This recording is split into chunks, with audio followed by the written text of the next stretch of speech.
اب یہاں بھی ایک سوال ذہن میں پیدا ہوتا ہے، ایک بندہ ساری زندگی میں کتنے لوگوں سے ملتا ہے، کتنے لوگوں کی پہچان کر رہے ہو،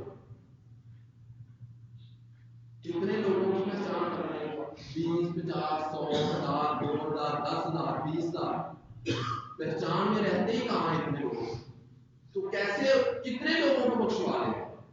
اب آئیے اس کا جواب بھی دوسری حدیث سے سنیے۔ آقا علیہ الصلوۃ والسلام نے فرمایا، مسند احمد میں ہے، فرمایا کہ ایک بندہ مشرق میں رہتا ہے اور اللہ کا ولی مغرب میں رہتا ہے۔ جو مشرق والا عام بندہ، مشرق میں رہنے والا عام بندہ مغرب میں رہنے والے اللہ کے ولی سے محبت کرتا ہے، نہ دیکھا ہے نہ ملا۔ وہ اللہ کا ولی اس مشرق میں رہنے والے شخص کی اللہ کے حضور شفاعت کرے۔ پھر فرمایا کہ ایک اللہ کا ولی پہلے گزر چکا، اس گزرے ہوئے اللہ کے ولی سے بعد میں آنے والے لوگ محبت کرتے ہیں، تو وہ اللہ کا ولی اپنے ان عقیدت مندوں کی بھی اللہ کے حضور شفاعت کرے۔ ایویں دنیا پاگل تو نہیں ہے نا، دادا وہ رش لگا، ایویں نہیں لگا، کچھ ملتا ہے، یہاں بھی ملتا ہے اور وہاں بھی ملے گا۔ اب ایک قرآن سے فاتحہ پڑھتا تو یہاں کیا ملتا ہے؟ ولی کی پاور کیا ہوتی ہے؟ ولی کی پاور کیا ہوتی ہے؟ ہم کرامتیں سنتے ہیں نا، اس فلاں ولی نے یہ کر دیا، فلاں ولی نے یہ کر دیا، پھوٹ ماری جناب بندہ ٹھیک ہو گیا، لا علاج تھا، دم کیا یہ ہو گیا، نگاہ کی یہ ہو گیا، جو ہے نا وہ نظر کی تو یہ ہو گیا، تقدیر بدل گئی۔ ہم کرامتیں سنتے ہیں، آئیے ذرا ایک کرامت خدا کی زبان سے بھی سنیں، ولی کی کرامت بزبان خدا۔ میں صرف جسٹ سنا رہا ہوں، میں بیان نہیں کر رہا، بیان کرنے والا خدا ہے۔ حضرت سلیمان علیہ السلام کی کرامت وہ ہوتی ہے نا جو سمجھ نہیں آتی یہ کیسے ہو، تو وہ اللہ کے ولی سے ثابت ہو تو کرامت کہتے ہیں، جو سمجھ میں نہ آئے وہ اللہ کے نبی سے ثابت ہو تو اس کو معجزہ کہتے ہیں۔ حضرت سلیمان علیہ السلام نے اپنے لشکر میں کتنے جنات کے آپ کو مریض تھے، مریض تھے، تو ہوا پر بھی آپ کا اختیار تھا، کائنات کے چرند پرند جانور نباتات جماعت ہر چیز پہ آپ کی حکومت تھی۔ کئی واقعات آپ نے چونٹی والا بھی سنا ہوگا۔ تو سلیمان علیہ السلام نے ایک لشکر بیٹھا تھا، اس میں جنات بھی تھے، امتی بھی تھے، بندے بھی تھے، سب تھے۔ تو سلیمان علیہ السلام نے ملکہ بلقیس آ رہی، تو سلیمان علیہ السلام نے فرمایا کہ کون ہے جو ملکہ بلقیس کے یہاں آنے سے پہلے اس کا وہ تخت لے آئے۔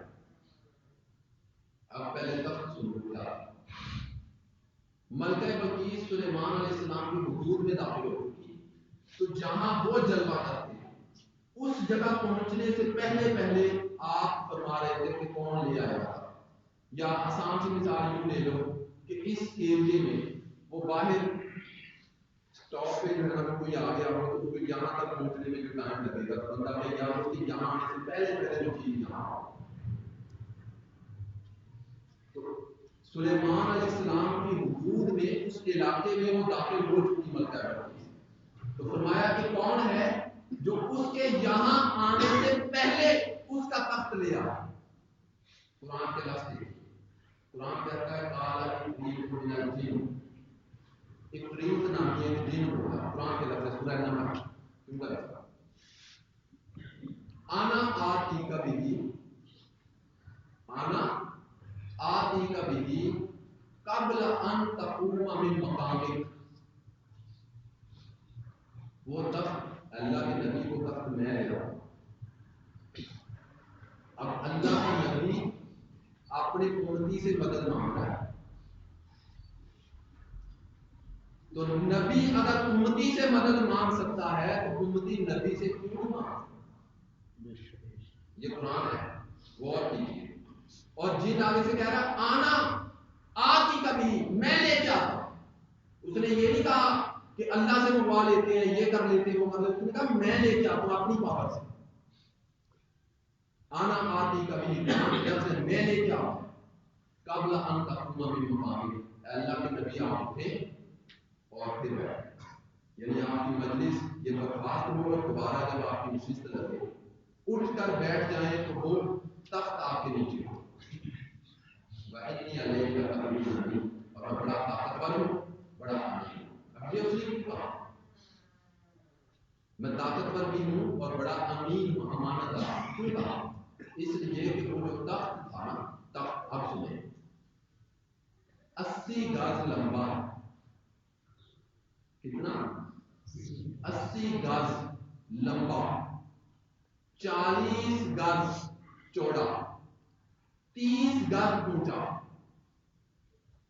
اور جہاں سلیمان علیہ السلام بیٹھے تھے وہاں سے اس تخت کی اس دور میں جو سفر تھا وہ ایک سائڈ کا، ون سائڈ 6 مہینے کا سفر. کتنا؟ 6 مہینے کا. اور اندر کوٹری کے اندر وہ تخت جڑا ہوا تھا، نصب تھا، فٹ تھا، اور اس تخت پر جو ہے وہ ہیرے جواہرات بے شمار لگے ہوئے. 80 گز لمبا، 40 گز چوڑا اور 30 گز اونچا. اور بیک وقت جب وہ ملکہ بلقیس بیٹھتی تھی تو 400 لوگ اس کے تخت پر بیٹھا کرتے تھے، اتنا بڑا تھا. تو جن نے وہ بتایا کہ اتنا بڑا ہے تو میں لے آؤں گا، تو میں صرف لے نہیں آؤں گا بلکہ میں بتا رہا ہوں کہ میں طاقتور ہوں، میں لے بھی آؤں گا اور امانت دار بھی ہوں. جو ہیرے جواہرات لگے میں کسی کو چھیڑوں گا. شاید سلیمان علیہ السلام کو اس سے جلدی چاہیے ہو، یا شاید اس کی یہ بات پسند نہ آئی تھی جو اس نے کہا میں طاقتور ہوں اور میں بڑا امیر ہوں. تو سلیمان علیہ السلام نے توجہ نہیں فرمائی اس کی طرف، فرمایا کہ مجھے اس سے جلدی چاہیے، مجھے کہا اس سے بھی جلدی چاہیے. تو کالا وہ شخص بولا الذی عنده علم من الکتاب. یہ قرآن کے لفظ ہیں، ذرا غور کرنے کا. وہ شخص بولا جس کے پاس علم من الکتاب، سلیمان علیہ السلام پر اتری ہوئی کتاب میں سے کچھ علم تھا. کتاب کا پورا عالم نہیں تھا اور وہ قرآن بھی نہیں تھا. قابل غور بات یہ ہے سلیمان علیہ السلام نبی ہیں مگر ہمارے نبی کے سامنے ایک امتی کی حیثیت رکھتے ہیں. تو سلیمان علیہ السلام کے امتی کا یہ حال ہے، قرآن بتا رہا ہے، تو ہمارے نبی کے امتیوں کو شان کیا ہو. وہ کہنے لگا علم من الکتاب، لفظ بڑے قابل غور ہے، اس کتاب میں سے کچھ علم، یعنی وہ پوری کتاب کا عالم نہیں تھا، کتاب میں سے کچھ علم تھا اس کے پاس. کہنے لگا انا آتی کا بھی. یہ قرآن کے لفظ ہے.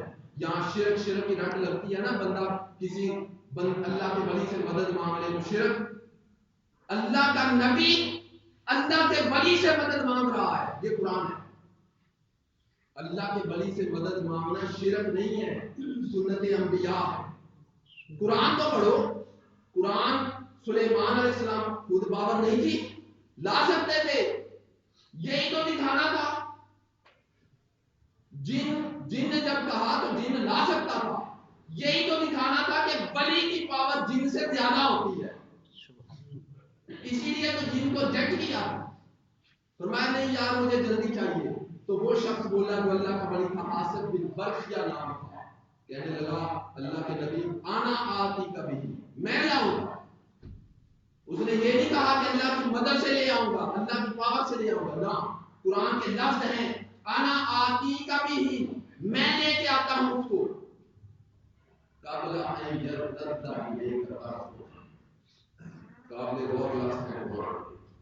کہتا ہے اللہ کے نبی آپ آنکھ جھپکنے کا ارادہ کریں، آپ کے ارادے سے پہلے تخت ہو. یہ قرآن ہے. آپ آنکھ جھپکنے کا، آنکھ جھپکنے میں کتنا ٹائم لگتا ہے. اس نے یہ نہیں کہا آنکھ جھپکنے سے پہلے، یہ نہیں کہا. اس نے کہا اللہ کے نبی قبل ان يرتد الیک طرفک، آپ آنکھ جھپکنے کا ارادہ کریں، آپ کے ارادہ کرنے سے پہلے تخت یہاں ہو۔ سلیمان علیہ السلام نے کار بنایا، پیچھے لگا اور بندہ سلیمان علیہ السلام کے پیچھے۔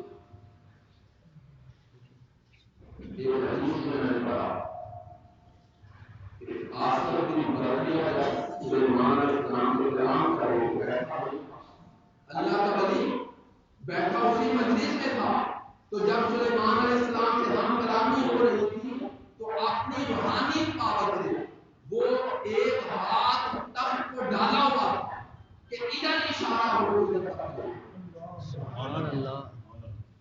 تو جو اللہ کا ولی ہے، جو اللہ کا ولی عالم قرآن دنیا میں رہتے ہوئے اتنی پاور رکھتا ہے کہ 6 مہینے کے مسافر یکطرفہ، 1 سال کا صرف سفر ہے، پھر 80 گز لمبا، 40 گز چوڑا اور 30 گز اونچا تخت ہے، اور وہ فٹ ہے، مطلب یہ نہیں کہ جس نے پڑا ہو، وہ نصب ہے، اس کو اٹھانا، اس کو اٹھانا، اس کو پھر لے کے آنا، آنکھ جھپکنے کے ارادے سے پہلے آ گیا۔ یہ بات میں نہیں کر رہا، جیسے قرآن میں تعالیٰ کی قرآن ہے، اور وہ ولی کون؟ جو سلیمان علیہ السلام کا ولی ہے، اور وہ سلیمان علیہ السلام ہمارے نبی کے سامنے حضور کی ایک امتی کی حیثیت رکھتے ہیں۔ تو سلیمان کے امتی کی یہ شان ہو جو اللہ کا ولی ہے، کتاب کا کچھ علم رکھتا ہو، تو ہمارے نبی کا امتی ہو، اللہ کا ولی ہو، اور وہ قرآن کا علم رکھتا ہو، ایسے لوگ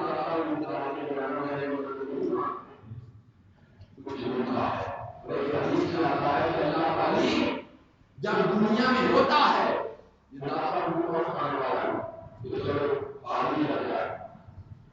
اللہ کا ولی جب دنیا میں ہوتا ہے زندہ، تو اس کی ایک حصہ توجہ دنیا میں بڑھو،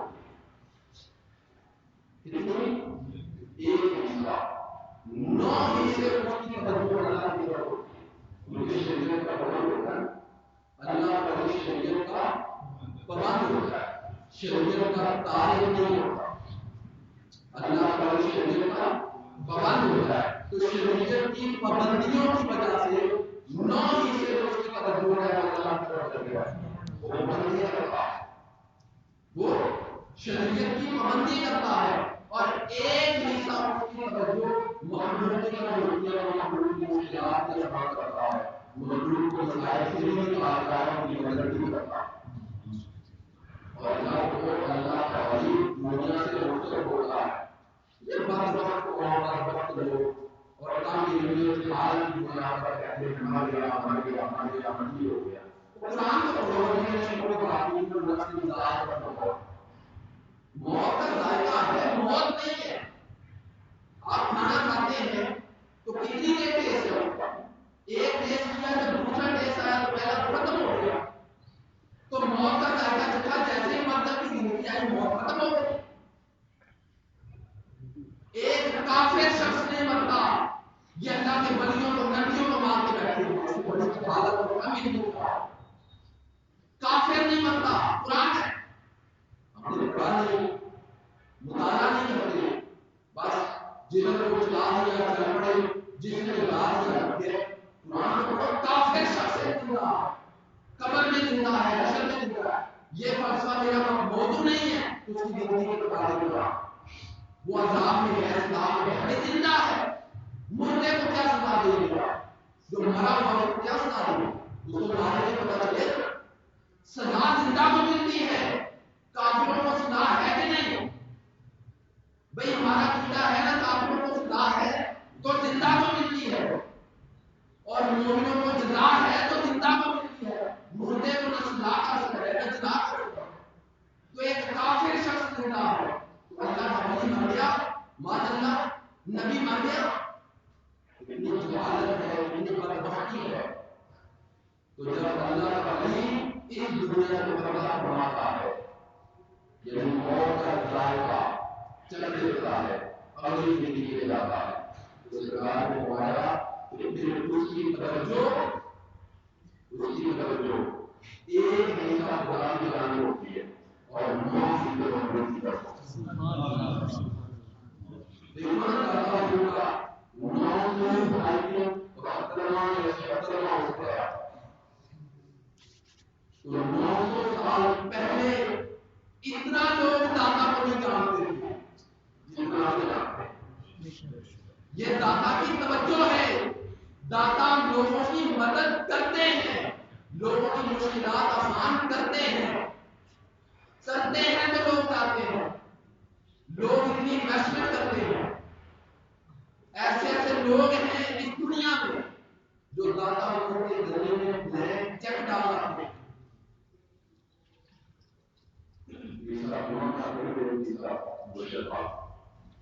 داتا لوگوں کی کمیٹی کے ممبر تھے. انہوں نے واقعہ سنایا کہ ایک بار وہ مسجد کی تعمیر کے لیے جب ہم نے کام کیا تو ایک بندے نے چیک ڈال دیا بلینک چیک. تو ہم نے بڑی سوچ وچار 8-10 لوگ تھے, بڑی سوچ وچار کرتے ہیں کہ یار پتہ نہیں اس کے دور میں کتنا جائز ہے کیا نہیں. یہ 90s کی بات ہے 90s. تو پہلے ہم نے بڑا مجھے کہتے ہیں 3 بار ہے تو ہم نے مجھے اپنے رہنا ہوگا 10 لاکھ کا بڑھے. اس دور میں 10 لاکھ کی قیمت بھی کافی کم ہو گئی ہے. تو 10 لاکھ کا چیک بھرنا پڑتا ہے. میرے مینیجر کے پاس گئے تو انہوں نے سر پکڑ کے بیٹھ بڑے کلمہ لایا یہ 10 لاکھ کا بھرنا ہے یہاں سے چیک بھرنا تو کہاں آ جاتے پوچھ لیتے کتنا بیلنس ہے پوچھ کے بھر لیتے. مجھے وہ بندہ فیس یہاں آگے کہتے جا رہا کہ میں داتا لوگوں کے گلے میں چیک ڈال رہا ہوں. اگر وہ شخص 5 کروڑ روپے تک کا چیک لے آئے تو کیش بات. یار ہم بڑے کلام لوگ ہیں. ایک روپے میں کسی کے ایسے لوگ داتا کی انویسٹمنٹ کر رہے ہیں نا کچھ ملتا ہے. اور جو جتنا خرچ کرتا ہے داتا پہ داتا اس کا کئی گنا 10 گنا تو بہت چھوٹا ٹکٹ ہے. 10 گنا تو بہت چھوٹا ٹکٹ ہے. کئی گنا بڑھا کے داتا اس کو ریٹرن کرتا ہے. کر کے تو دیکھو ایسے داتا. اور پھر یہ مزے کی بات داتا کا مخالف گروپ جو ہے حرم پاک میں خانہ کعبہ کے اندر اردو میں داتا کی مخالفت ہوتی ہے. مساجد کے اندر منبر رسول پر بیٹھ کر لوگ داتا کی مخالفت کرتے ہیں. داتا نہیں کہنا چاہیے داتا شرک ہے, داتا فلاں ہے, داتا فلاں ہے. یہ نہیں کہنا چاہیے یہ ہے وہ ہے. اتنی مخالفت کے باوجود داتا کا لنگر بھی چل رہا ہے, لوگوں کا خون بھی لگا ہے اور لوگوں کی مرادیں بھی پوری ہو رہی. میرے طریقہ ہمیں نہیں آتا. کچھ لوگ آگے آخری بات کرو کچھ لوگ کہتے ہیں کہ ہم جاتے ہیں ملتا نہیں. یہ نہ کرو, یہ کرو کہ ہم یہ ضرور ملتا بھی ہے بس ہمیں دینے کا طریقہ نہیں آتا. اور یہ پاؤں کی پاس کا نام سناؤ عقیدہ بتا دیا آخر کرو. اور یہ عالمگیر حضرت خواجہ خاجان خواجہ معین الدین چشتی تبریزی رضی اللہ عنہ. اب یہ خواجہ صاحب جنہوں نے نام چلا ڈالا تھا خواجہ صاحب نے کہا تھا گنج بخش فیض عالم مظہر نور خدا ناچارہ پیر کامل کامل آنا ہے. یہ خواجہ معین چشتی میری کا شعر بڑا مشہور ہے. گنج بخش فیض عالم مظہر نور خدا ناچارہ پیر کامل کاملانہ رہنما. تو وہ خواجہ معین چشتی میری جو دادا صاحب کی پہچان رکھتے ہیں وہ مجھے پتہ نہیں وہ کام ہے مجھے نصیب ملتا ہے سب کو ملتا ہے. اور یہ عالمگیر بان گیا تو آپ نے شکر کی بات نہیں کہ کاسی نکال مندر کو اگر دیکھو میرا بادشاہ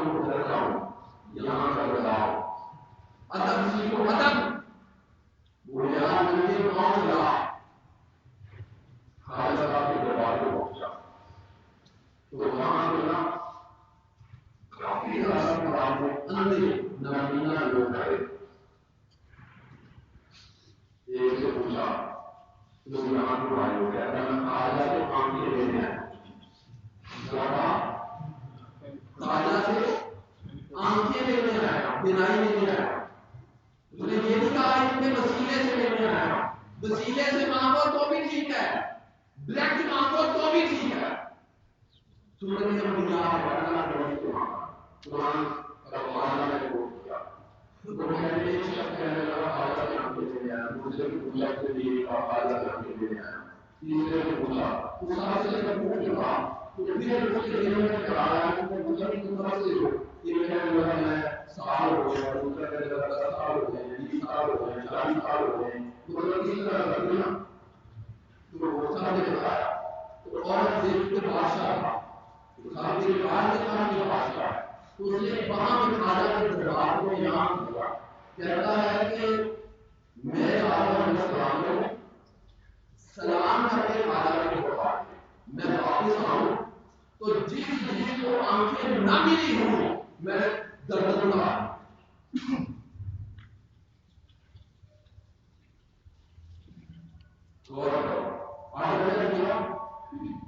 جو 20 سال سے 10 سال سے 40 سال سے ابھی تک اندھا ہے، تو میں جا رہا ہوں اندر خواجہ کے دربار میں، واپس آیا تو اگر تب تک بھی کوئی اندھا رہا تو اس کی گردن کاٹ دوں.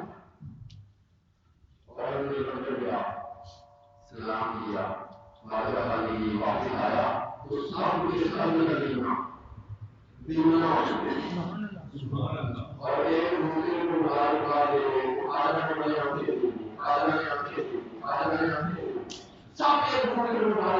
یعنی وہاں تمام نبینا لوگوں میں سے ایک بھی نبینا نہیں رہا، سب کے سب بینا،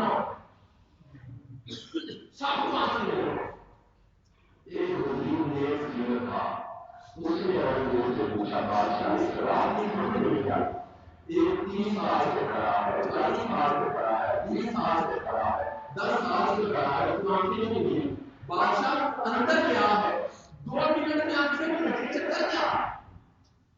اس نے کہا اس پاگل لوگ نے ایسے غافل جن سے دعا مانگ رہے تھے، غافل غفلت کے ساتھ خواجہ سے التجا کر رہے تھے. اب جب میں نے کہا نا تمہاری گردن اڑا دوں گا تو اب موت کے خوف سے پوری توجہ سے خواجہ سے مانگا ہے. جب انہوں نے پوری توجہ سے خواجہ سے مانگا ہے تو خواجہ نے پوری توجہ سے دیا. سبحان اللہ. سو دادا دیتا ہے، مانگنے کا طریقہ سیکھو اور دیر سے سیکھو. ویسے چلا نہیں پاتا تو بادشاہ ہوتا ہے اور پھر جا کے مانگا تو توجہ سے دوسروں کو مانگنے کا طریقہ سکھا دیا. دادا آج ہم کو کوئی مسلم لوگ ہیں اور ہم کو دادا کی نظر میں رہنے کا اور دن کا کچھ نہیں کرے. بھئی یہ دریا کے کنارے شخص بیٹھا ہو اور پانی کا پی کو کیا وجہ ہے؟ وہ دیکھو ڈالو بدل نہیں ہوتا. دریا کے کنارے پہ بیٹھا ہو پانی نہ پی سکو، دودھ کی نہر کے کنارے بیٹھا ہو دودھ نہ پی سکو. جنت میں یا کوئی پھلوں کا درخت ہو اس کے نیچے بیٹھا ہو پھل نہ کھا سکو. بدل سے نہیں ہوتا. یار ہم تو داتا کی نگری میں رہنے والے لوگ ہیں اور داتا کی نگری میں رہ کر داتا سے پوچھنا نہیں سکتے ہم کو برابر نہیں ہوا. اللہ رب کی دعا ہے کہ ہمیں ایسے اولیاء کی غلامی اور محبت اور خدمت نصیب فرمائے. وما علیہ السلام.